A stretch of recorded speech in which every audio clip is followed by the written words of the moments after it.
Okay, good morning, everybody. Bruchim Abayim. We have a Dekisi Shel Eliyahu Hanavi today. The cover the Bliss here.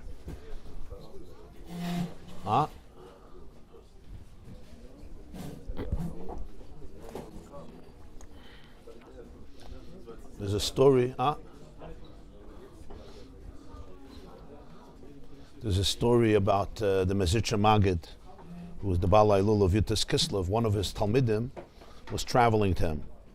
And on the way, he went by a shtetl in his travels. And there was a Jew there on the road, the path, and he said that we have a bris, and we would like to have a minyan. So maybe you could come, we have 9 people, it's a little shtetl, maybe you could come join for the bris. So he said, sure. So he went in, and he went into the shul where they had the bris, or the house, and he saw a funny thing, that the sandik was sitting on the chair and holding the baby, but under the sandik there was somebody lying. The sandik was sitting on him. So he thought it's some strange minhag maybe some people have, that the sandik sits on another person. One person lies and the sandik is sitting on him. Okay, the bris finished, they had a sudas mitzvah, and then he went right into the magid.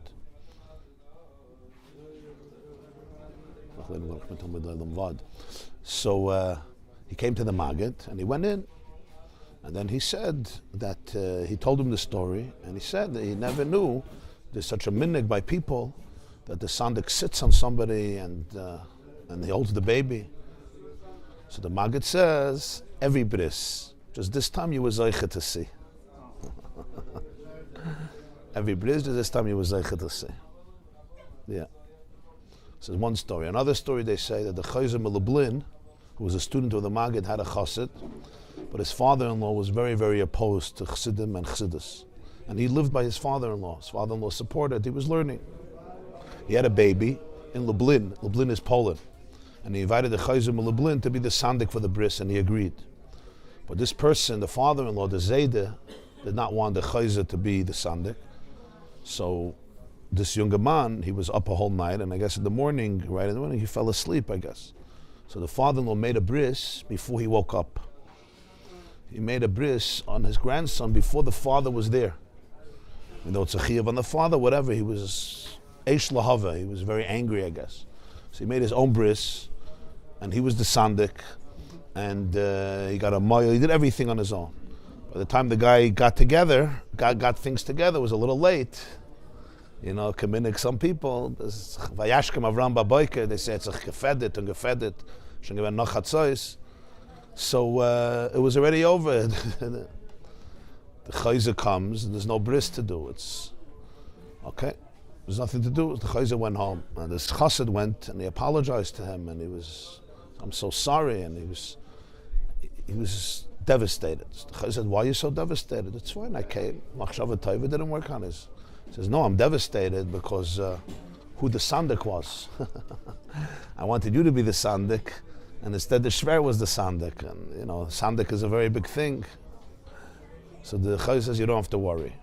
Be'etzem, Eliyahu Hanavi is the sandik for every baby. Elamai, if Eliyahu Hanavi sees a Jew that fits the character of Eliyahu Hanavi, so then he lets him be the sandik. But if not, he keeps it for himself. So it was even better because Eliyahu Hanavi remained the sandik. It's even better that I didn't come.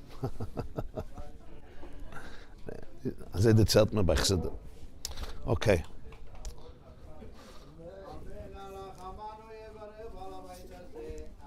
So we have today the presence of Eliyahu Hanavi at the Shir. Zachal Tov. Mevaser Hagula.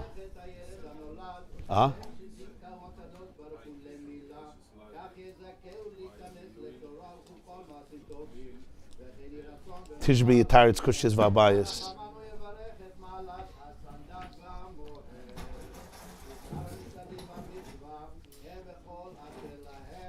Okay, we're going to finish them. We're holding the end of a Maimer, Vshavti B'Shalom, page 42. Right, page 42, V'zeu Sheyamru.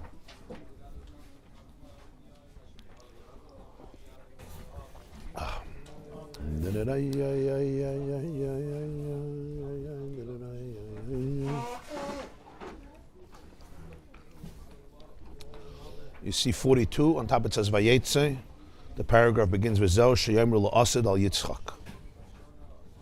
In the Hebrew, it's Daf Chaf Aleph, column 3. Chaf Aleph, column 3. It's the middle of the Maimah Vshavti B'Shalom Al Beis Avi. Today's shir is dedicated Le'elu Nishmas, Chana, Lori, Elisa, Bas, Isha, Jean, and Chana Gilberti, Bas, Eicha, and Judah ben Moshe. May all of their memories be a blessing. Tehei Nishmasam Tzura B'Tzer HaChayim, and may their souls be a source of love and light and inspiration for the family and all of the Jewish people. Amen. Thank you very, very much.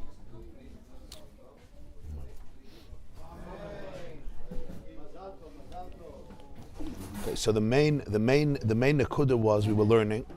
The Rebbe explains the whole journey of Yaakov into Haran and back, and his first words, his promise that if you take care of me and I come back in peace to my father's home, and Hashem will be li le'elakim. So what's the highlight of all of that? That the stone that I made a matzeva will be a beis elakim.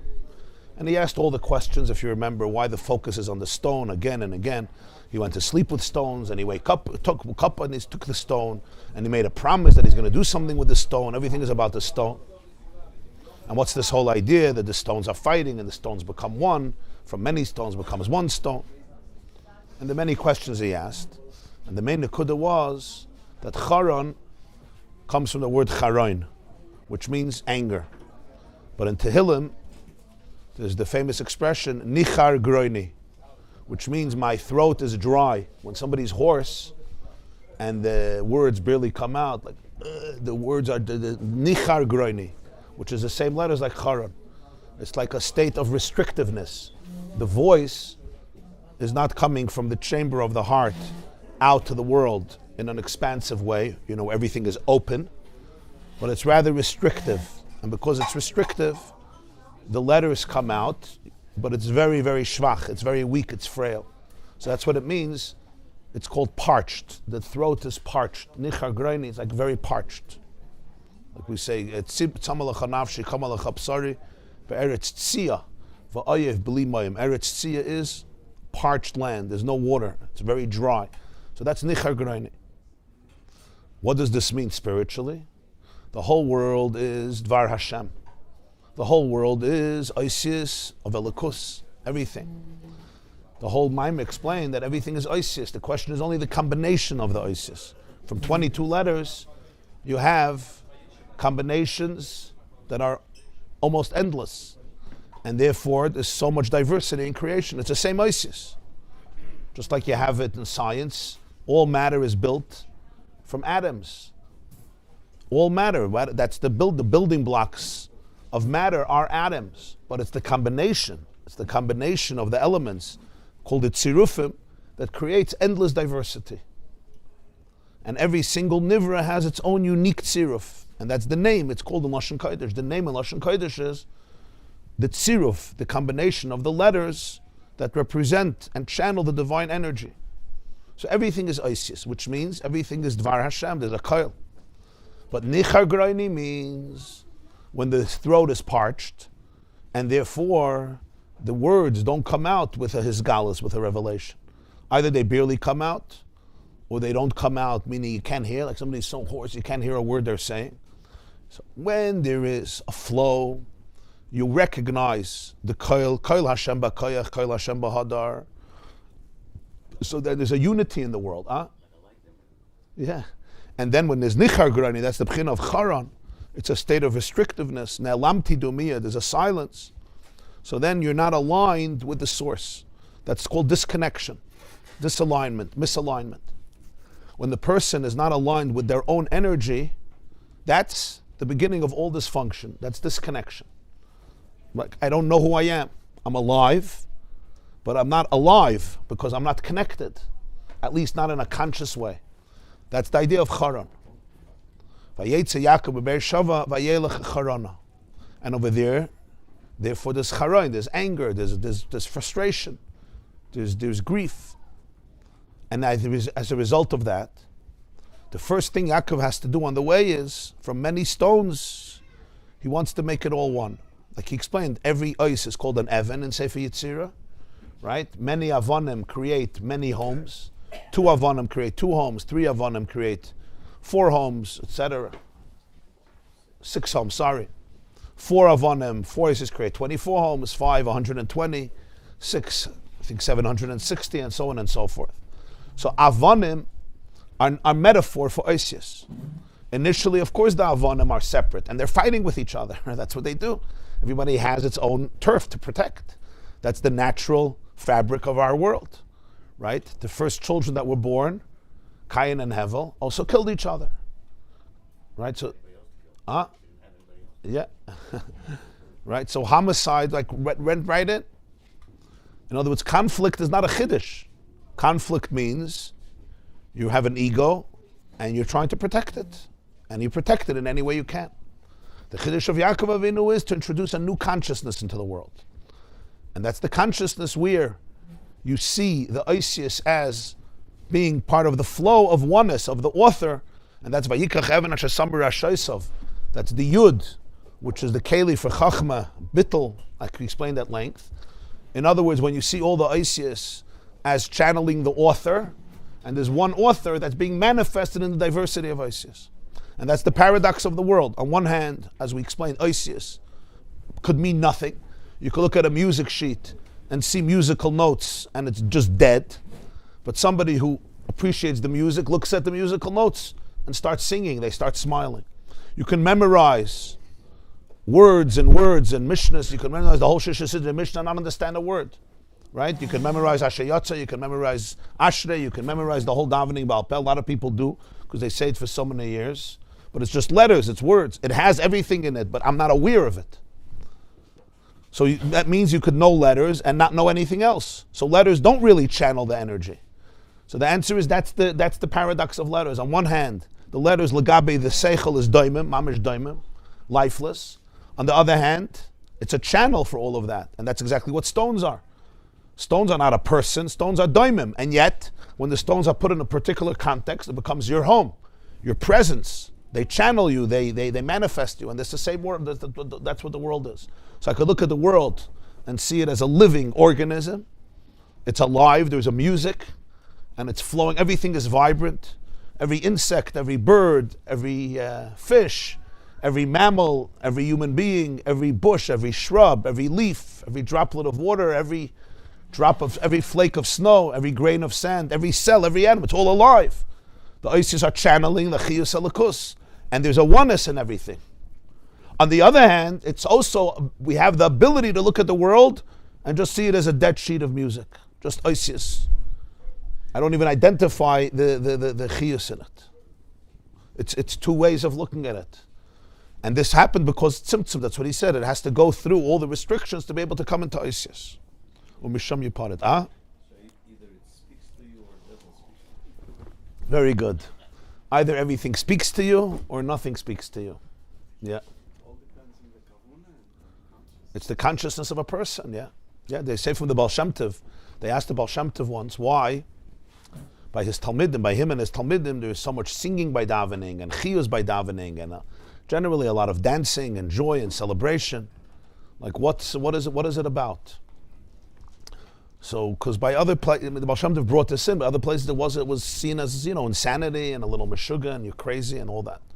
So the Baal Shem Tov said, he said a metaphor. He said that there was once a man, and he was a brilliant musician, and he came into the center of town, and he started to play his musical instruments. And even though everybody was busy with work and labor, but it was so magical and so enthralling, everybody stopped what they were doing and they all gathered around the musician, and slowly they were just like pulled magnetically into the elation, into the elevation of the music, and they all started to sing and dance. And he says there was one man walking through, and he looks at everybody in the marketplace. They're all around this musician, everybody's dancing. And the guy says, was a Bantam Meshagayim here? It's the middle of a work day. What is everybody doing? Everybody must have lost their mind. The Baal Shem Tov said there was one tragedy. The man was deaf. The man was deaf. So from his perspective, everybody was crazy. So he looks at this person and he says, when you're deaf and you see people singing and dancing, everybody's crazy. You're right. So that's exactly what it means. Right? What is that's it doesn't speak to me. What are you dancing for? So there could be two people observing the same reality. One, their ears are unplugged, so they're experiencing what's happening. So of course you start dancing. You're moved by the music. You're moved by the energy. You know, when your antennas are clear, you could even look at a leaf in a tree and start crying. I don't know if anybody relates to this. When you're open, or laughing, in other words, from emotion, the world speaks, everything speaks. It speaks the whole time. Einoid Mulvada. Perek Shira, yeah. Perek Shira means that the animals, if you wake up early in the morning, you'll hear that the birds have a concerto, right? Even before Vesikin. 4 o'clock in the morning, 5 o'clock in the morning, they start singing. Was singen sie? They're stuck somewhere in a tree at a verhackte nest. They don't even have dalet al dalet. It's not mechuyev b'mezuzah. They have these little this. Was singen sie? They wake up, mezing. Because just genetically, naturally, they're just, part of the whole symphony. But then it may not speak to me. It's just an ois, it's a daimim. So that's exactly what the world is. Vayikach me'avnei hamakim, and it became one Evan, which is the Yud, and that's Malmata Lamaila, bringing it all up. And then Malmaila Lamata, he makes it a matzeva, and he pours oil on it, as the Alter Rebbe said, to be able to come back into the physical and channel the divine energy. So you're saying to some of us the world speaks to us, and to some of us the world sings to us. You nailed it. So for more sense to be singing, Yeah. like a string theory. Exactly. It's different levels of achdus. For some of us, the world doesn't speak to us at all. For some of us, the world speaks to us, and for some of us, the world sings to us. And the singing is the deeper level of bringing the oasis together. That's mamish the string theory, right? They call it a string, just like the violin. That one musical vibration is responsible for everything. That is reality. It just depends what glasses you're wearing. What glasses are you wearing? That's the reality that you live in. And it's all true. It's not a contradiction. It's all true based on the reality the person lives in.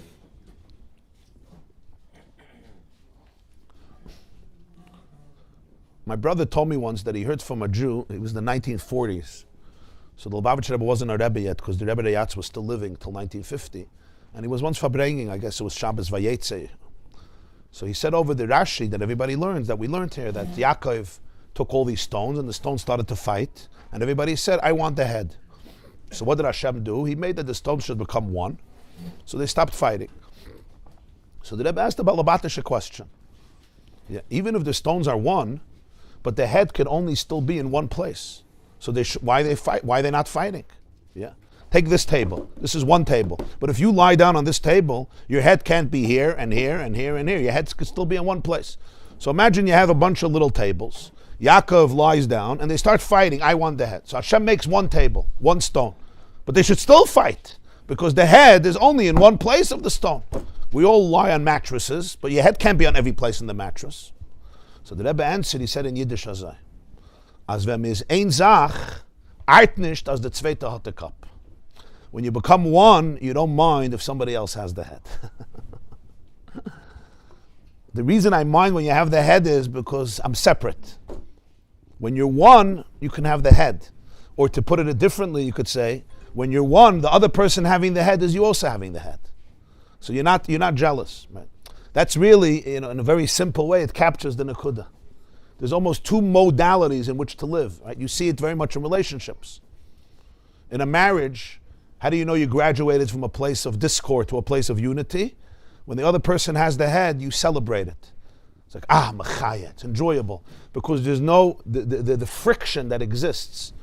That what you have, I can't have. That's called a zero-sum game. What you have, I can't have. If I'm giving you a $1,000 check, those $1,000 leave my bank account and they go into your bank account. We can't both have $1,000. It's impossible. This $1,000, either you have it or I have it. You can have another $1,000, hopefully. But that's how the world works, because there's limited resources, and therefore, it's called zero-sum game. That's in the consciousness of separateness. In the consciousness of oneness, what does oneness mean? Oneness means what you have, I have. What I have, you have. Joint account, very good. So spiritually speaking, in the physical world, that's taka how it is. And you see it taka madlik ne'emineh. When you light a candle from another candle, right? The first candle didn't lose its light because somebody else has the light. The first candle doesn't get jealous, right? The shamash lights the first candle and shamash says, whoa. And then this lights the second candle. We're not doing that. Fakert.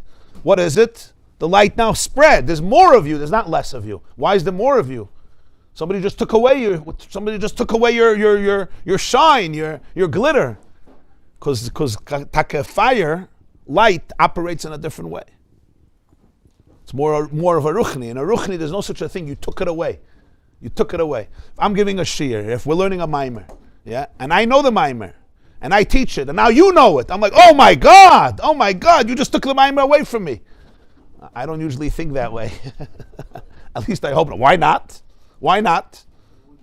Huh? If I was thinking that way, you wouldn't come, huh? Yeah. You stole the mimer from me. You stole my $1,000. I had something, and now suddenly 10 people have it. Leave me alone. I had 100% shares in the company, and now suddenly I'm left with 10%. Everybody else has 90%. Huh? Oh. That's the vart, right? When you talk about infinity, it operates in a different way, completely in a different way. So in a relationship also, it's the moment where the person has the head, it doesn't bother you. But it's a very deep shift in consciousness, because you cannot do this if you feel unsafe. If you feel unsafe, if you feel insecure, I constantly have to protect myself. Like, no, I have the head, you don't have that. So this is what Yaakov Avinu is trying to create here. And that's what the Alter Rebbe said when he wakes up and he makes his neder. He says, Vshavti b'shalom al beis avi. I want to come back in peace to the house of my father. And the Alter Rebbe said that the house of his father is Yitzchak. And Yitzchak means laughter. And Vshavti b'shalom al beis avi is I will return to the house of my father, to the house of Yitzchak. And this was the whole beer that we learned in the last year, that the idea of Yitzchak is tzchaik and tainuk. And just like all tzchaik, all laughter comes always from paradox, from novelty, from the unexpected, from the transformation. That's what laughter is. As he says, tzipur amidaberes, when you have a person that speaks, nobody is entertained. When you have a bird that speaks, it's mesmerizing. A bird can say 100 words or 1,000 words, sometimes more. It's an incredible experience. Why? What's the big deal? A person speaks much more. The answer is the chiddush, the hapcha, the transformation of it. And that's the idea when you come into the world. And the world is charon. It's a yesh. It's separate. But that creates the tzchaik, the transformation, the avodas habirurim, creates the tzchaik, it creates the laughter, that the charon becomes, ches reish nun becomes rina. The ches turns into a hay, like the chametz turns into a matzah. Charon, rina. And as a result of that, it transforms into joy. Ozi mole, schaik, pinu, ulashay, neinu rina.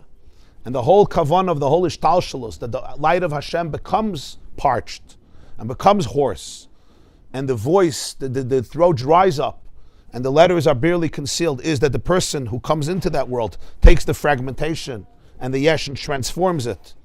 And that's the Bali Tshuva, Vshavti, from the word Tshuva, the transformation that happens dafka through the Bal Tshuva, and that creates the deepest tainug in a person and in the divine. From that transformation, dafka of the darkness, that's what tzchaik is. And that's why the first name of the first Jewish boy is Yitzchak, laughter. It seems a little strange. Why are you naming that name for a child? Laughter, what is he, a joke? Right? You know the story, yeah?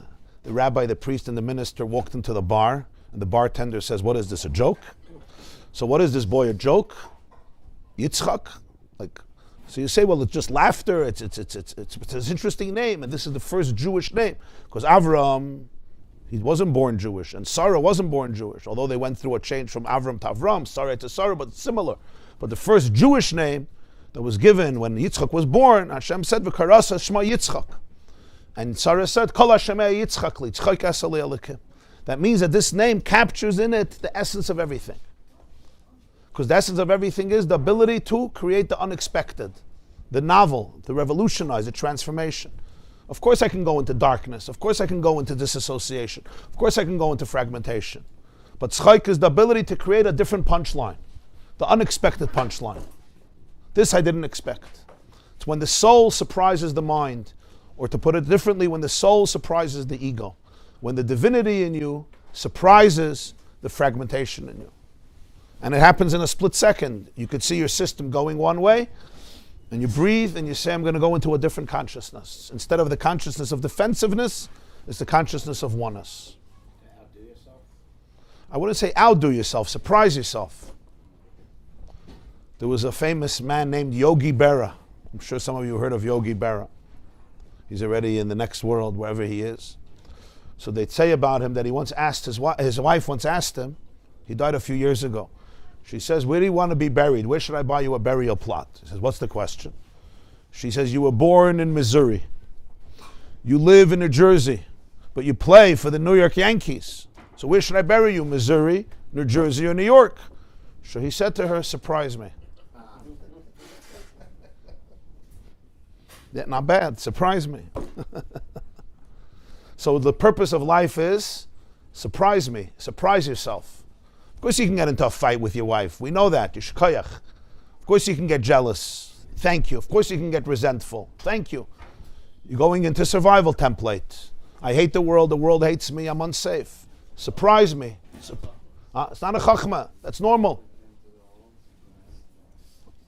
Surprise me. And every moment we have an opportunity to surprise ourselves. And it's not bypassing, it's not repressing yourself. It's surprising yourself in the most beautiful way. You're surprised, it's the soul surprising the mind, it's the soul surprising the ego.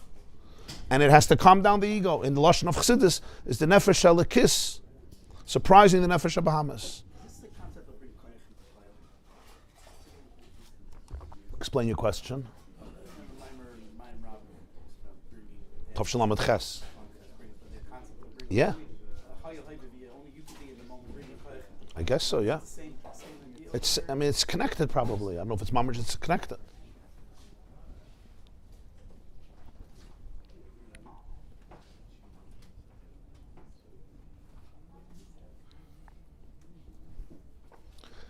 And the last Nekuda, he said that the main tainuk of this is going to be Nizgalo when Mashiach comes.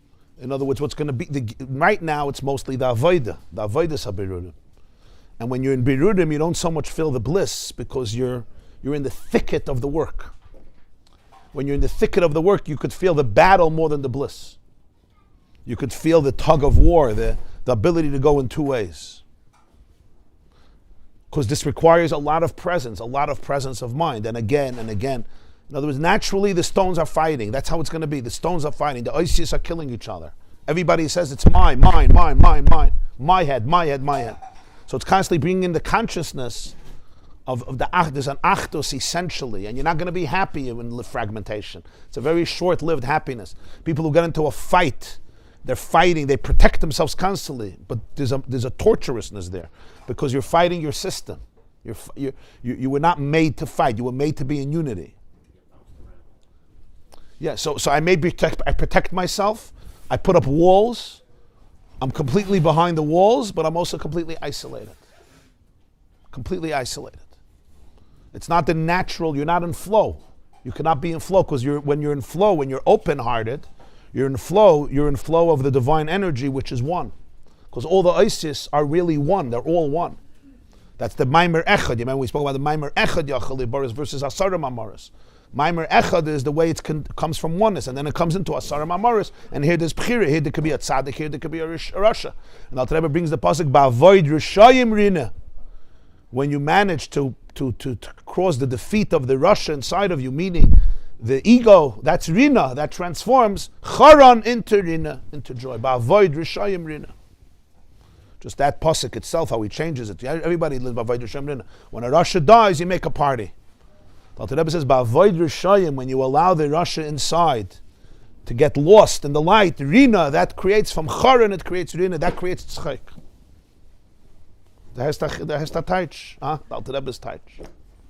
Ba'avoid Rishayim, it's not like Ba'avoid Rishayim, thank God, Baruch Hashem, let's throw a bigger Suda Seidah, this mamza, low life, terrorist died, Shalom HaYisrael, you put up signs, Sudas Haida, Avi Avos Hatumah drop dead, and it's time to make a celebration. Avoid Rishayim Rina is a word in Avoida. When I'm dealing with the rush inside of me, and I create Ba'avoid Rishayim, I allow it to become this battle, to become lost, that creates the deepest tzchaik, the deepest tainug. That's what creates tainug. The deepest tainug is the tainug of the shock. It's really, it gives us a whole perspective on how we deal with struggle. Because whenever you're dealing with darkness, it's almost like this is the prerequisite for tzchaik. In a person's life, I mean, it's not so easy maybe to say it, but emotionally, when a person confronts a crazy, crazy darkness, like, and you're engulfed in it, and you're enmeshed in it. I don't know if anybody relates to this, but I do. And you're enmeshed in it, and it's almost like it seems infinite. And it's so overwhelming, and it's nauseating, it's devastating, it's sad, it's very, very hard. Debilitating, yeah. And the person is like really enmeshed. It's almost like you're subsumed in it, submerged in it, like under the ocean. And it seems so dark.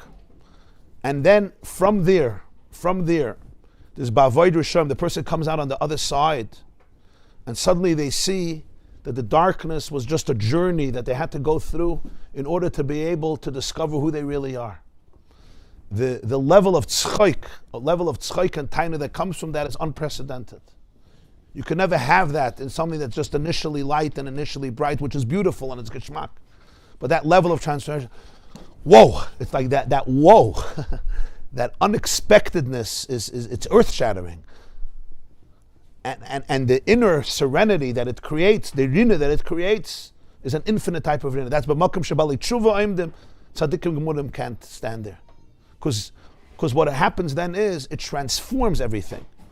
The energy that comes when we take darkness and we harness it, and that becomes light, it's a different type of light. It's a light that's not comparable with any other light. That's the pchin of Yitzchak. But that tainug is going to be nizgala mainly in Mashiach. That's the tainug of Mashiach. It's not a different tainug than now. Right? When the whole idea of Chassidus is that Golus and Geula are not separate. Goila and Geula are the same words, the same letters. Gimel, Vav, Lamed, Hey. So how did Gimel, Vav, Lamed, Hey, which is exile, Goila, become Geula? You put in an Aleph. You put the Aleph into Goila, that is Geula. Geula is not a separate reality from Goila. It's not like Geula is a new world, a new reality. No, Goila with Aleph. Suddenly the Aleph is in the Goila, the same reality. It's one. It's a divine reality. It's a different reality. That's what Geula. Geula is the transformation of Goila, not just the obliteration of Goila. Not just you stepping away from it. Because if you're stepping away from it, what do you need the Goila for? What do you need? It's time to torture people. So the pshat is, and it's very hard to understand this because we don't see it all yet. We don't see most of it yet. But the vart is, no, Geula is created from Goila. The Aleph in Goila creates the Geula. Geula is made up of the same letters like Goila, just with the oneness inside. And that's tzchaik, that's funny. That punchline I didn't expect. That the whole Meshagas suddenly becomes part of the bliss, that I didn't expect. Suddenly every nakuda of your life, every mistake, every error, every downfall, every obstacle, everything I was struggling with was really the catalyst for the tzchaik. That, whoo, take a breath. Wow, that's a pretty intense comedy. That's a pretty intense comedy over there. Yeah, it all meant something. Yeah. And it all somehow leads to that redemption. Yeah. And that's Rabbi Akiva, right? The Gemara in Makkah, everybody knows Rabbi Akiva saw the fox coming out of Kodesh HaKadoshim, everybody is sobbing and he's laughing. What was he laughing for? That's what they asked him. So he said, what are you crying for? So this was already, Rabbi Akiva was experiencing the Yitzchak, literally tzchaik. And already before the Gemara says on Mount Scopus, everybody tore their clothes, and they later about the Harabayas, they saw Shul kind of coming out of Kodesh HaKadoshim, a fox, and Rabbi Akiva is laughing. The Gemara also tells a story, they were going to Rome, and they heard Kol HaMeinu Shoromi 120 kilometers away, everybody was sobbing, and he was laughing. This is the Nekuda of Yitzchak. So now the main is the Avodah the Berurim, but La'asad Lava, it's going to be revealed the Tainug in all of that. And that's the union of Vshavti b'Shalom al Beis Avi. I'm going to come back in peace to the house of my father. That's the Pchin of Yitzchak, Tzchaik v'Tainug. What do you want to say? There's something you said, and the imagery really brings it to life, because you said you feel like you're trapped, like you're under the ocean. Yeah. So if a person stuck and they can't breathe. The fact that they're underwater for a long time, like when you're a kid, you try to say, how long can I stay under the water? The minute you burst out and you start breathing in the air's so much more like incredible because you couldn't breathe for that long. If you just been la-di-da, it wouldn't have been such a finish. But the difference is that is the air you need to breathe. The light, Marshall, light is great, but you can also live in the darkness. But with air, if you're in a tough situation, but then once you get the air that you need, so you couldn't have lived without it. Yeah. The light of dawn and the light of the rainbow. The difference. Comes from the darkness. Yeah. Comes out of The light of dawn. the light of dawn and comes from the dark, and then the light of the rainbow that goes through the clouds. Yeah. Comes from the sun. Well, so one you need and one is just nice. The No, they rainbow. both come light that comes from darkness. He says that's You have the rainbow that comes through the clouds, right? That's how we see it. And then you have the dawn break that comes mamish. The sun rises as, from the midst of darkness. It's like boom. So now he continues. Let's see on the bottom. This is Pshad. The Navi says, it's a very strange pasuk, that there's going to come a time the Jewish people are going to say, I don't know Avram, I don't know Yisrael, I know Yitzchak. Yitzchak is our father. And the Gemara explains in Masechus Shabbos, I think Daf Peites, that La'asad Lavi, the Jewish people are going to say to Yitzchak, you are our father. What does that mean? Liyois kizeu tachlis amachuvim b'yidis v'shtalshlus ha'ilamis k'dei shayidei ze yitzchak v'tainug l'mayla k'nisker leil. Because La'asad Lavi means when the tainug, when the bliss, when the delight, when the ecstasy is revealed from all the avodah. So the whole purpose of the Yerida, the descent, and the Shtalshlus, the evolution of all the worlds, all the way down to Charan, all the tzimtzumim, all the restrictions which allowed the creation of a yesh and something that's nifrid and something that's separate. It was all in order for there to be tzchak, for there to be Yitzchak. So in Meila La'asad Lave, they're going to look at Yitzchak and say, Ki ata avinu. What's the idea of Ki ata avinu? That the whole now, finally, the purpose of everything is going to come out. It's going to be manifested. Not by avoiding it, but by everything becomes transformed. Every nekuda of iskafia, every nekuda of ishapcha, throughout all of history, becomes part of the laughter, becomes part of the tzchak. Everything you're working on, everything, every obstacle, think about your own life, right? Every hurdle, and every obstacle, and every setback, and every loss, and everything I'm working through, big things, small things, even things that nobody in the world knows besides you and your little meshugana brain, or my little meshugana brain, or normal brain. I don't mean to give anybody names, chas v'shalom. But every nekuda it's another tzchak in the making. It's another tainug in the making. It's another nekuda to work through. It's another place where you're going to reveal oneness in a place of fragmentation, where you're surprising yourself, where it's easy to go back into split, literally split. When you speak about a splintered personality, what is it really? Right? When there's no cohesion, when there's no achdus, when there's no alignment, we split up. And that's what it looks like when the stones are fighting with each other. We split up and we go into an unnatural place. And we feel it even within ourselves, right? When a person is going in so many directions, I'm pulled here and I'm pulled there, there's no achdus, there's no flow. A healthy body means they work together.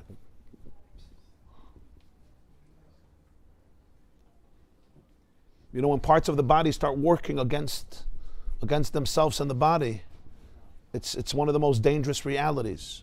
It doesn't recognize that there's a oneness here, that the brain and the heart and the pancreas and the liver and the kidneys, it's one story.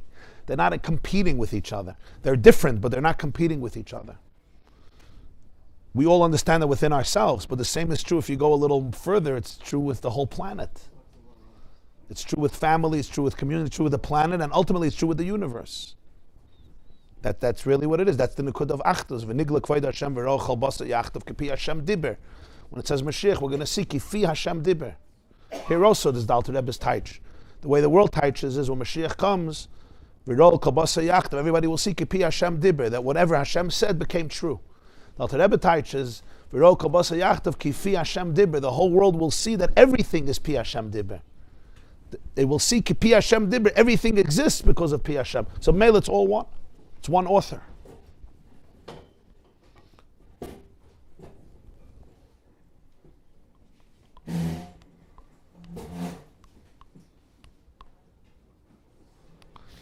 Sometimes you come into a meeting and there's so much strife, there's so much attitude, There's so much discord. It's like you can literally feel the tension. And what could you do then? You can only do one thing. You could be regulated. That's the only thing you can do. The worst thing is to join the argument. Because it's a state of consciousness of literally charan. It's literally charan. It's restrictiveness. It's like everybody's literally choking. They're choking on the words. There's no space. There's no space of openness. And we all go into those spaces. And then it's all about confrontation. You said this, I said this. The question is who was right? And it's like, whoa. Even if you agree that I'm right, I already lost the plot. Even if you agree, I already lost. Even if I can make you agree. Because ultimately there's no connection. So only when you could come in from a different, literally like a different space, everything is different. It's a space where you don't have to be defensive. And the truth is, as I said before, you cannot expect anybody to do this if they don't feel safe. Right? If a child did not grow up with safety, or a young adult did not grow up with safety, I don't even know what this means. Naturally, somebody coming into the room is an invitation to war, even without saying anything. And sometimes you tense up, you know? And if you know what I'm talking about, this is a real condition. You're in a room yourself, somebody walks in, your body is like preparing, it's uptight. It's uptight. It's like, we don't know what's going to happen. We have to see. Yeah, there's worst case scenarios. You have to have surveillance, and it makes sense. When you're in Gaza, you should not relax. It's good advice. You should not relax, right? And if you grew up in that space, so it's very, very hard to relax. So this is where safety comes in. Yeah. The amygdala alerts us to danger, and it developed different coping methods. Fight is a big one. Flight is also a big one. But it's the same thing. The bottom line is there's no connection. And sometimes there's freeze. It's also a big one. And sometimes there's fawn. Fawn is people pleasing. Those 4 responses are all part of a survival template in which we become separate. And they're important for danger. Like if a lion comes into the room, fight or flight or freeze. Or if you could please the lion, is echut. If you have a good piece of steak, whatever. The problem is when I'm always in that space, right, and somebody's trying to connect to me, either I punch them in the nose, or I run away, or I freeze, or I start pleasing them. There's no relationship. The avanim become one is a different inyan. So that's the pshat. When Mashiach comes, they're going to say to Yitzchak Yata Avinu. In other words, they're going to identify Yitzchak. They're going to see this is the end, this is the goal, this is a transformation of all this kafir and hapcha. V'zeh Vshavti b'shalom al beis avi. That's pshat. Yaakov says, I'm going to return in peace to the house of my father. This oineg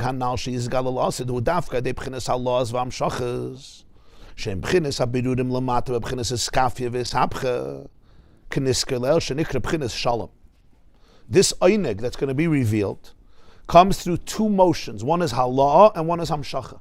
Halah is the journey upward from fragmentation to unity. Hamshacha is the journey downward from unity into fragmentation. One is Yaakov putting the stone by his head, and one is taking the stone and turning it into a matzeva and then pouring oil on top of it. One is ha'alah, going upward, and one is hamshacha. And you understand the difference between the two. In halah, you go away from the fragmentation into a space of oneness and trust. Hamshacha is, can you bring that down into your regular day-to-day life, which is called integration, into the system, into the regular system. Because if you have only halah, it's beautiful when I am in a state of elevation. But then when I come back for a landing, there's no tool to connect to it. Right? You have some people that they have a very deep experience or a very deep moment or a very deep vision in halah, and they literally go away from the ego space into the oneness space, but then there's landing. And sometimes everything comes back with a vengeance. And it's even worse because it's a crash landing. And because it was so elevating, the downfall becomes so much more disappointing, and it shows them more that it's not happening. Because even after you went up so high, look how low you fell. So that's where Hamshacha comes in. Like Dr. Rebbe said earlier, Malahala and Afkan, that the same experience of Matan Torah could be every time you're learning, because the Chachmei Elah comes in even to Gashmi.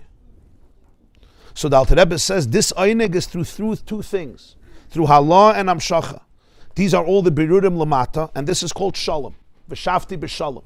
L'yoisku shalom hu ha'mechaber shnei hafchim. Peace is only needed when there's paradox. You don't need peace when there's no opposites. The function of peace is to connect two things that are opposite. Hafchim. Shalom b'mreimav.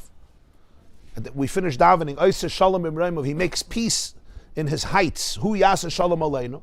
So Chazal say Michal sar shal mayim, Gavriel sar shalesh. Who's b'mreimav? You have Michal is the spiritual energy of water. Gavriel is the spiritual energy of fire. Water and fire fight with each other. They can't coexist. Either the water wins or the fire wins. Either the fire evaporates the water or the water extinguishes the fire. They can't both exist. Oyser Shalom b'mreimav. Michal and Gavriel in the presence of Hashem make peace. Why? Because the chemistry of fire and water are in conflict with each other when they're only worshiping their own chemistry. But when they see their chemistry as manifestations of oneness, even physically, if you go down to the atomic level of fire and water, they could coexist. But in our world, they can't coexist. You need a pot, you need a mechitza to be able to, you literally need a mechitza. So the shalom is, when you bring two hafchim together, Gavriel and Michal, that's Oysa Shalom B'mreimav. Hu yasa Shalom Aleinu. V'hi neksiv Shalom Shalom l'rachik v'l'karav. The pasuk says, we say it also, V'yitin l'cha, peace, peace for the one who's far and for the one who's close. V'hainu, why does it say twice? Beis b'chinas Shalom. Shalom milmata l'mayla, hainu l'rachik shnasa karav, shub'chinas Allah milmata l'mayla. V'shalom milmayla l'mata, hainu b'chinas yididis v'amshachas alakus l'mata, b'chinas Torah mitzvahs, k'mavur leil b'mashakasav v'yitzak shemen. So it says l'rachik v'l'karav. So the Alter Rebbe says like this: there's the shalom for the one who's far to become close, and there's the shalom for the one who's close to go far. In other words, one is shalom milmata l'mayla, l'rachik, the one who's far, meaning the one who's living in fragmentation to become close. That's the first shalom. And then there's the second shalom milmayla l'mata, where that which is karav is ready to go downward l'mata and create peace over there. It's the two postures of shalom. One is milmata l'mayla going upward, and one is milmayla l'mata coming downward. And they're both not easy. Because if somebody's on top of a mountain and I'm on the bottom, we could connect in two ways. Either I climb up the mountain, which takes effort, or that person goes down the mountain, which takes effort. And that's how the two connect. So there's shalom l'rachik, the rachik shenase karav, and then there's the karav that goes down to the rachik. And that's the two shaloms. So Vshavti b'shalom is base shalom, because he said it happens through two things, halah and amshacha. Halah is that the stones become one. Vayikach ha'even asher samar ha'shoysav, they all go back to the yud, which is where they channel cosmic intelligence and love, where all the stones are really telling one story. It's like a book. You have so many different sentences and paragraphs and chapters, but they're really telling one story. The author of a novel may have a 1,200-page novel, War and Peace, but it's one story. And a good author, really, the whole novel is one story and it's really one truth. You convey the truth through 1,200 pages or 1,500 pages. A lot of diversity, but every letter is ultimately part of that truth. That's bringing all the letters back to oneness, chachmei la. That's halah, and then there's hamshacha.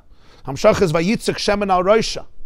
That in Torah mitzvahs down here, you channel chachmei la v'elakus. Lamata, down here in the physical world, that's hamshacha, that's the second shalom. So there's two shaloms.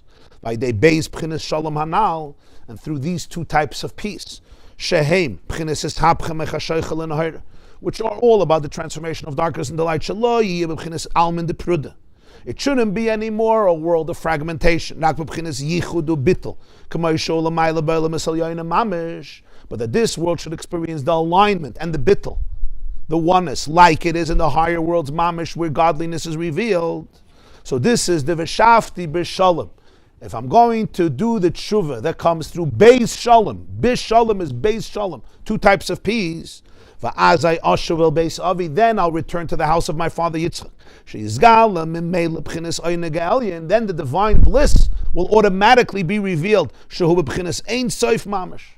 And the oyne ge'elyon, since it's at the core of everything, is literally infinity. It's a bliss that's infinity. whenever you get a glimpse into this Einig, it's an experience of Ein Sof, because this is really the prompter. This is the engine of all of reality. Reality begins with Einig. That's the source, that's the code. The string theory, the vibration that produces all reality is Yitzchak. It's Einig. That's Ein Sof. And everything is a manifestation of that. Even the last, most fragmented piece of the world is a manifestation of the Einig, because the Avodas HaBirurim of that brings you back to the Einig.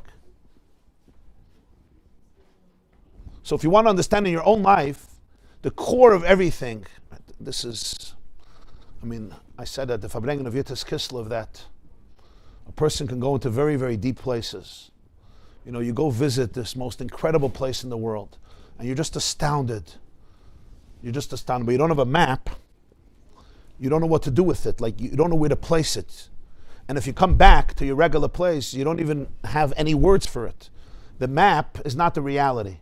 But the map gives you oisius. And if you learned the map before,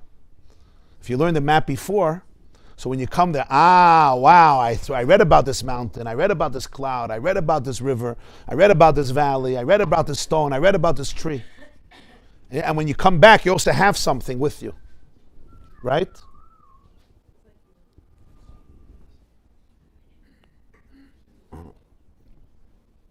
So literally, this is the map. This is the map of the depth of reality. So that there's oisius to the experience. And then there's also something to take with, because this is it. This is what you want to integrate. Somebody once asked Tzemach Tzedek why we learn Chassidus. He says most people don't even understand a word that's like so abstract. So he said it's to be able to say aha. That's what he said. It's to be able to say aha. So the guy says, what type of aha? So he said sometimes there's a child and the parents are having a private conversation in the bedroom. So they close the door, but he wants to hear because it's about him. So he puts his ear. Problem is he only hears every 5 words. 1 in 5 words he hears, right? So he doesn't really get it.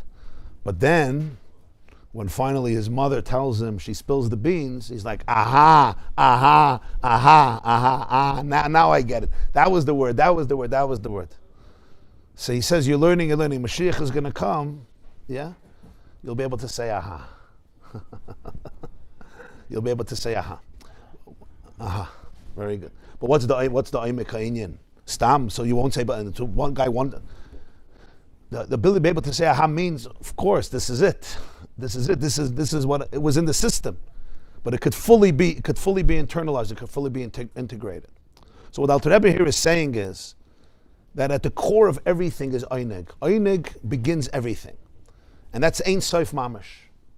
In other words, the whole plot of creation and all of its insanity, and it's pretty insane as we know, is the inner tainug of Ein Sof, the love, the bliss of Ein Sof. In other words, in many ways, if you want to describe the Ein Sof, there's no words for it.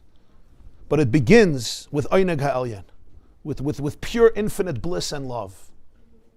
And from there comes everything. If from there comes everything, everything goes back there. Because that's really what it is. That is the ultimate engine. And it's in a person too. The deepest part of you is Einig. It's your Einig. It's Ein Sof.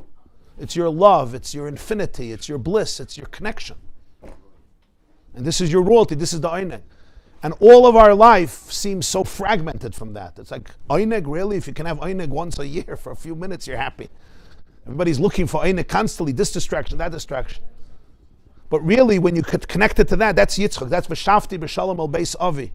That's the Einig Ha'elyon. And all the Birurim is just to fix another piece, which brings it all back to Einig through this Hapcha, Chashaychel and Ha'ira, and through the Tzchaik that comes dafka from the transformation. So he says that's going to be revealed Einig Ha'elyon. Shobchinas Ein Sof Mamash L'mayla Mishtal Shlos Ha'olam as Madregas Rabbis Mayla Mata Choshech Ver. This is beyond the evolution of the worlds and all the levels, higher and lower, and darkness and light. Because this is the beginning. This is Atzmus. Mashenken legabe Atzmus imusi yizbarach. Katan v'gadol shavim mamish b'li shinui kachashecha kaira mamish. Legabe Atzmus, the essence, the smallest world and the biggest world, the smallest level, the biggest level are mamish identical without change. And darkness is like light mamish. So in the Atzmus mamish, which is before all the madregas, it's the essence before the madregas, everything is one over there. In that nekuda of Einig, everything was included. It's just, like you said, with Koyach and Poyel, but it's not experienced in our consciousness if we don't go through the whole Avodas HaBerurim. So the whole Avodas HaBerurim is that you should really be able to own the bliss. You say, wow. So it's like you went through that craziness and then you come out, this is it. And it all comes back together. But it's all back to your Nekudas HaOinig and the Nekudas HaOinig of Hashem. And that's why we learned in the Ma'ameh Chayesara Tavshin Yud Beis in davening. There's the Seichel of davening, there's Beinunus, and then he said the Tainug of davening. Right? And he said the main Nekuda of davening is the Tainug of davening. It's that experience. I said, Yutas Kislev, you heard the story. The Alter Rebbe once went Rosh Hashanah to Reb Mendel Haradoker, and he wasn't coming to the meal, and he sent people, and they said he's just davening, so he went himself. And he came back and he said, freut sich mit dem Eibishter und der Eibishter freut sich mit ihm. Right? He's dancing with God and God is dancing with him. That was his description of Rosh Hashanah davening. Freut sich mit dem Eibishter und der Eibishter freut sich mit ihm. Yeah, that's a foretaste of this experience. That's what it is. He saw it, and he said, "Well, I'm not going to take him to the meal." It's afraid to it's Vshavti b'shalom al beis avi. Well, what are you going to? It's like we. What's the next step? There's no next step after that. This is it. Like, in other words, there's a schedule. Rosh Hashanah, there's a schedule. So he's like, why is he not conforming to the schedule? You know, we finished davening. Now it's time to have a meal. It's a mitzvah to have a meal. It's Rosh Hashanah's Yom Tov. So he went there, and he's basically what was he saying? They were saying he's still davening. Rabbi Mendel says he's not still davening. Freut sich mit dem Eibishter und der Eibishter freut sich mit ihm. So what do you want me to do exactly? Stop it? Why don't you interrupt it? This is the whole tachlis of the whole Ishtalshalus. The whole Ishtalshalus is for this. So what do you want me to interrupt this? I'm not going to interrupt this. Huh? Yeah. It's not selfish at all. It's complete oneness. Because in Atzmus Ein Sof, from there comes everything. So over there, everything is there. So the darkness and the light are the same because the darkness is just the process. So the highest world, the lowest world, it's all one in the Ein Galion. V'oz v'haya havaya lila Elokim. And now you'll see exactly what Yaakov is saying. Havaya will become Elokim. Because it's very strange, the neder, right? We learned that Yaakov wakes up in the morning and he makes a neder. If Hashem is going to be with me and he's going to give me bread and he's going to give me clothes and he's going to protect me and he's going to bring me back to my father's home. So what's the highlight? Then the stone. And then the stone is going to become a beis Elokim. So what's that? V'haya havaya lila Elokim. Havaya is going to become Elokim. What does that mean? What's wrong if Havaya is Havaya? Havaya is going to become Elokim. He says, now we'll understand. The Alter Rebbe has a whole new vart here. The pasuk says in Tehillim, Pei Dalet, I think, Ki shemesh umagin Hashem Elokim. Hashem Elokim is the sun and the protector, the shield. So the way the world learns is, it's one thing. Hashem Elokim is the shemesh, he's the sun, he gives light, and he's the magin, he's the protector. Why does he use the two names Hashem Elokim? Look, in Tehillim, constantly he does these things. The Rebbe says, no, he's saying a whole nekuda here. Shemesh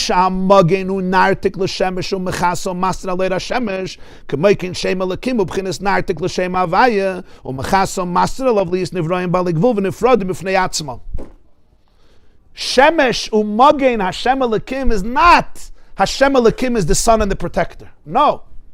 Shemesh u'magen, what the Magen is for the Shemesh, the relationship between Shemesh and Magen, that's the relationship of Hashem Elokim. In other words, Shemesh is the sun. But the sun needs to have a Magen, a nartek. The Gemara says nartek. It's like a sheath, right? What's called a sheath.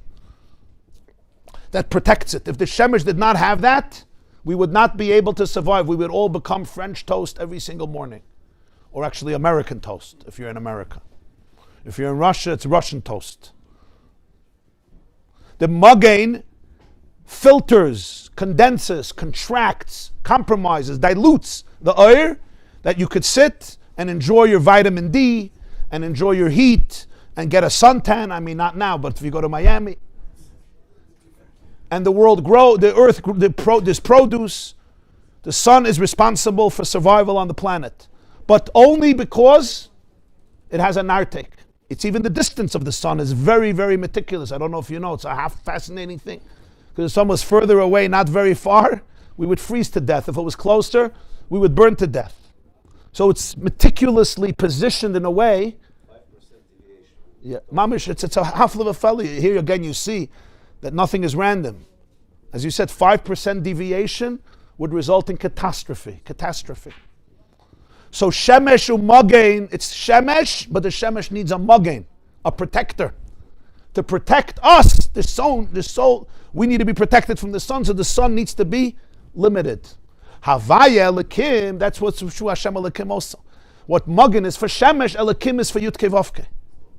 Truth is that according to physics, the only way we protect it from sun is through magnetic field. Very nice. Magain, magnetic field. Magnetic field is magain. Beautiful. Yishakayach. That's what protects it, literally. So the Alter Rebbe says, Shem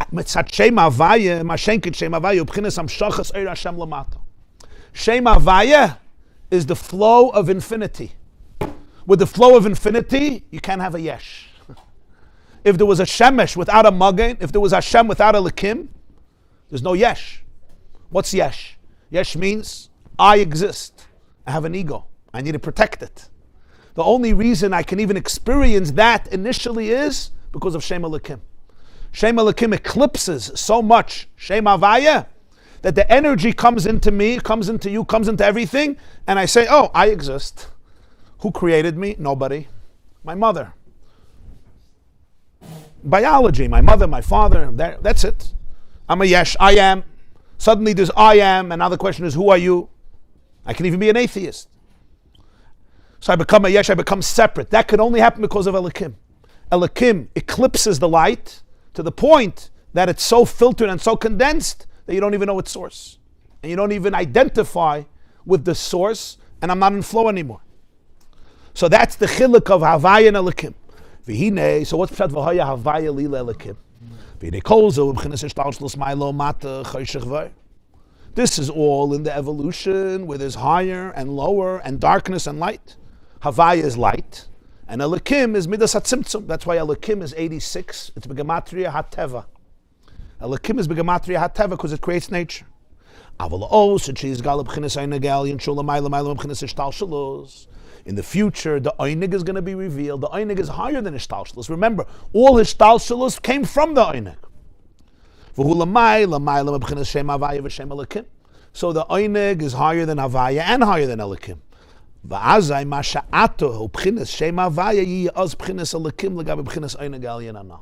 what is now Shem Havaya will then be like Elikim relative to the Einig. Havaya lila Elikim. Havaya is Yud Kei Vav Kei Haya Heva V'Yiyah. Legabe the Einig HaElyon that's going to be revealed, even the Havaya is going to be Tzimtzum. In other words, the highest worlds in which there's a flow of consciousness, in which there's a Gilui Elikus, that's Havaya. That Havaya is going to become Elikim Legabe the Einig HaElyon of Atzmus, in which light and darkness are the same, Katan v'Gadol are the same. So even Havaya becomes Elikim. Even Havaya would be called concealment. So that's what he's saying. When it's going to be Vshavti b'Shalom al Beis Avi, V'haya Havaya lila Elikim, coming back to Beis Avi, which is the end of the Birurim, which is Yitzchak, which is Einig. What happens? Havaya becomes Elikim. Because now gets revealed the Einig Elyon that's even higher than Havaya, that's even higher than light. You have Havaya's light. Elikim represents the eclipsing of the light, the darkness. Kachashecha ka'ira, katan gadol. Havaya is responsible for the highest revelations in which Eir Hashem is present, and Elikim is the concealment. Shemesh u'magen Hashem Elikim, and that's why there's Avodas HaBerurim. But from Avodas HaBerurim, you come back to where? To the Einig Elyon of Atzmus, the essence, which is beyond everything, and over there the smallest and the biggest are the same. And Kachashecha ka'ira, and even the darkness is fully like light. So here, even Havaya is like Elikim. Because when you're in Havaya, there's a difference between Chashecha and Oir. Havaya is Oir, and Elikim is Tzimtzum, conceals it. But the Gabi, the Einig, Kachashecha ka'oir mamish. So over there, the lowest place and the highest place are completely identical. And that's what's going to be revealed in the Einig Elyon. That everything is connected, everything is one. Everything is part of the Atzmos. So even Havaya is going to be in the B'china of Elikim. In other words, even Havaya will be like a concealment, because that's how deep the experience of Einig is. That suddenly your greatest moment of darkness was not any more dark than your greatest moment of light. Today, we won't experience that, because if we do experience that, then the game is over. So like, this is light, this is dark, this is confusing, this is overwhelming. Here I have clarity, here I don't know what hit me. This is the place where I'm connected, and this is the place where I'm feeling so much pain, so much unworthiness. This is the place where there's light, where there's joy and there's serenity, tranquility, and this is the place where life seems like just chaos. This is the B'china of Havai, this is the B'china of Elikim. But be'emes, it all comes from the Einig Elyon, which is higher than everything. Where Chasheich and Oira Mamish, one. Katan v'Gadol are one. It's higher than Ishtalshalos.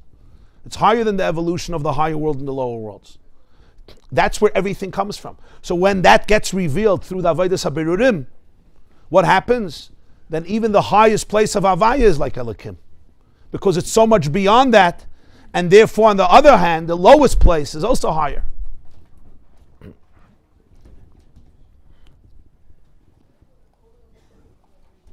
And that means you don't have to be afraid of dealing with anything, because this is all the opportunity. Sometimes it looks so chaos, it's so impossible, so unredeeming.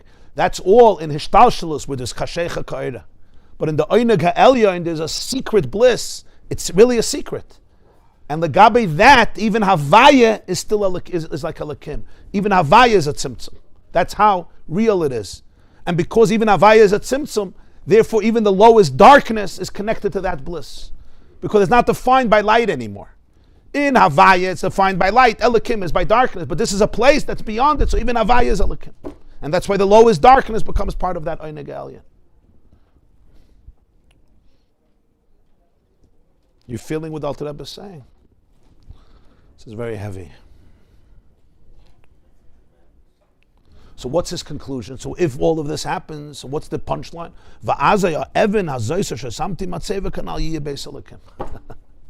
So this Evan that I made a matzeva, those oisias will become a beis elikim. She bayis ukli lebchinas elikim de la'asit shubchinas havayata. It's going to become a home and a keli for the elikim of the future, which is the havaya of now. Because you remember he said v'haya havaya lila elikim. Then the havaya of today is going to be in the b'chin of elikim, because the gili of einik. So this Evan asher samti matzeva is going to be a bias for Shem Havaya, for Gili Elikus, which is Beis Elikim, because the Havaya became Elikim. And then what's the last thing he says? Whatever you give me, I'm going to give Meiser. He says,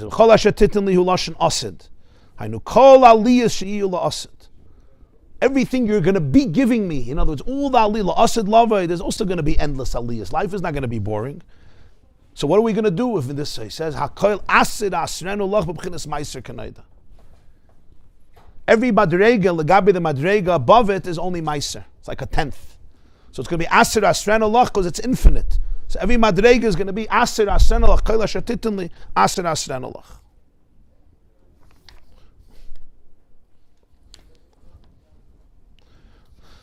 V'dai lemavin, and this will be enough for somebody who understands.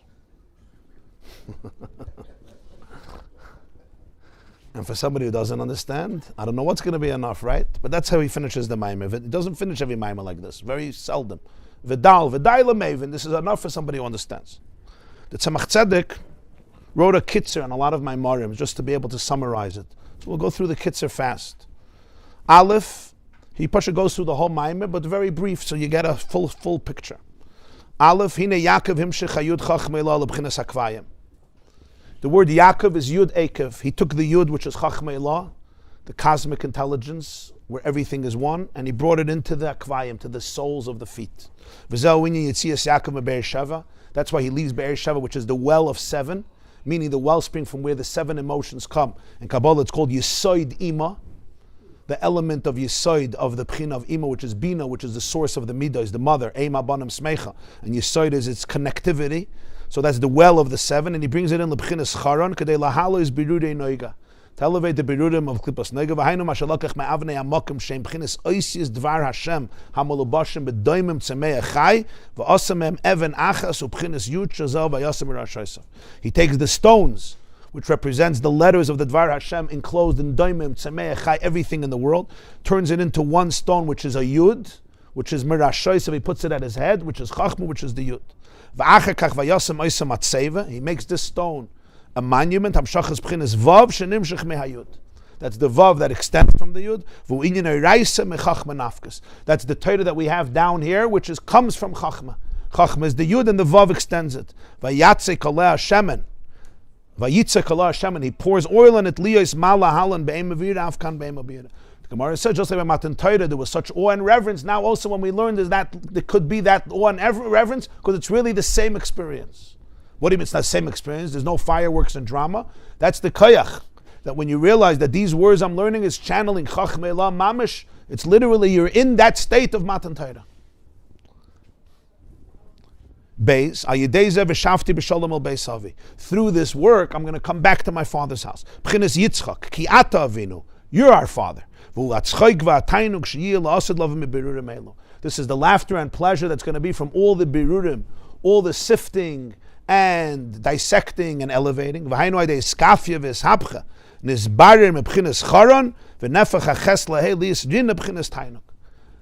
of iskafi, which is subduing, and ishapcha, transformation, takes the charon, and the ches becomes a hey to become rina, which is celebration. L'shaynenu rina, rina is song, jubilation, celebration, tzchok. Al derech zabinyan yitzias Mitzrayim meitzer hagaran, al derech b'chinas charon nichar groini, v'yamara ruchaya v'seinu, k'shenas yitzias Mitzrayim b'chinas matzah, mashenken chametz kinyan nefesh ben charon l'rina. This is what happens by Mitzrayim also. Mitzrayim is meitzer hagaran. It's the constraint of the throat. Mitzrayim, the word meitzer, where it's the narrowest part of the body, where the voice can get stuck, and that's what Galus Mitzrayim is. You're completely not connected. I'm in exile means I'm disconnected from the source. So that's like charon. And they made our lives bitter. There was marer. When they had Yitzias Mitzrayim, what do they eat? Matzah instead of chametz. They made the ches into the hay. Just like charon became rina. So the process of Yaakov in Charan is like the process of the Jews in Mitzrayim. Yaakov running away from Lavan is like the Jews running away from Parai. Yeah. This is not says this is a pretty intense thing that the two stories are really the same story. Yaakov running away from Lavan is the Jews running away from Parai. Parai chasing them is Lavan chasing Yaakov. Gimel, v'gilui oineg zed the third parak, v'gilui oineg zay de beis b'chinas shal merachak ulakarav. This is through two types of peace, going up and going down. V'oz shema avaya yeh rak b'chinas alakim legabe gilui yahu. And then Shema Havaya will only be in the B'china of Elikim Lagabe, the revelation of the Oinek, Ulefichach ha'even hazois she B'chinas ha'malchus, ha'mekabelis m'Shema Havaya yeh B'chinas Beis Elikim. So the Evan is going to become a Beis Elikim. It's Mekabel from Havaya, because Havaya is going to be like Elikim then. V'gam yashleim hakim in the lasid l'vayem l'yitzchak yata avinu al ken shayach B'china zu b'Shem Elikim v'zeh shekosov tzchok asa li Elikim. Another reason it says that the Evan is going to be a Beis Elikim, besides what he explained, is because, well, Asid Love, we're going to tell Yitzchak, you're our father. And this B'china is Shayach B'Shem Elikim, Tzchok Asali Elikim. In other words, the whole union of Tainu can only happen from Elikim, from the darkness, from the concealment. That's why she says Tzchok Asali Elikim, not Tzchok Asali Havaya. From Havaya there's no Tzchok, because it's not novel, it's not unexpected. It's from Elikim you have the Tzchok. So Tzchok Asali Elikim, Yisara says, Kol Hashemei Yitzchak Li. So Evan Azois Shasamti Matseva, when this Evan is transformed completely, it's Yeh Beis Elikim. This is that happens Dafka through Elikim.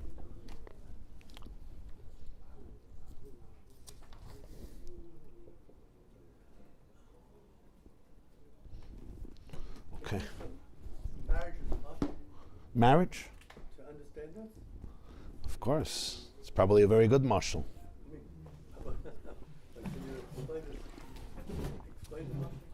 In marriage?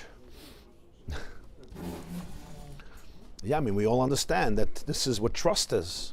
When people could really connect in a way that I don't have to dominate you, you don't have to dominate me, and there could be a oneness within the diversity. That is what every beautiful relationship looks like. There's three types of relationships. One relationship is discord, people just not getting along, fighting. There's another relationship where they get along, but they don't really get along, meaning one person just controls the narrative and the other person just hops along, surrenders, or they're not even authentic with each other. So that way, we get along, but we don't really get along because you're really still lonely. And it makes sense because I don't want to I don't want to speak the truth because then it's going to be confrontational. So then what happens is really everybody's lonely. You just say the things the other person wants to hear. They say the things that you want to hear. So of course you never disagree. It's beautiful marriage, but it's not really. It's very superficial. Sometimes people don't feel they have a choice, so it makes sense, but that's not what we're talking about.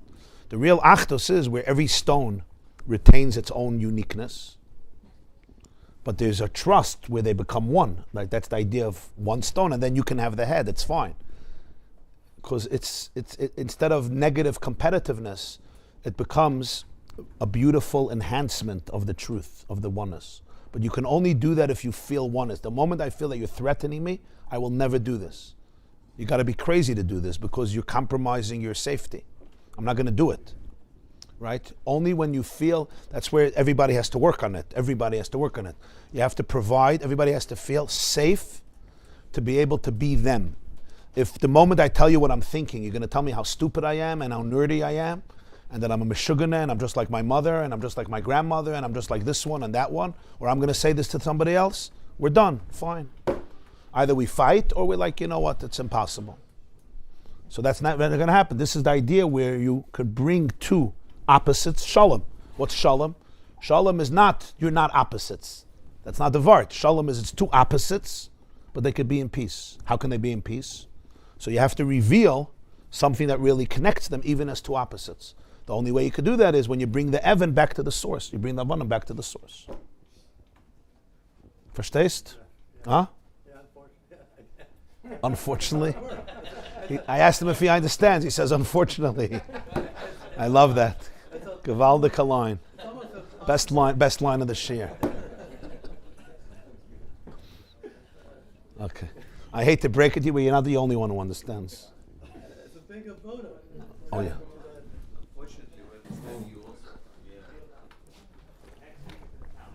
Everybody have a beautiful day. Hatzlacha Rabbi. Today is my grandmother's yahrzeit. Frede Bas Rabbi Rachmiel. Leila Nishmasa. Shabbos I'm here, and Monday morning we'll Be'ezer Hashem learn Chanukah.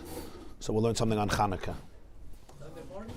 Monday morning. We're leaving Monday morning early. So I'm at Hatzlacha. Farkas unterheit. Okay, you'll see. Yeah, you'll see. So I'm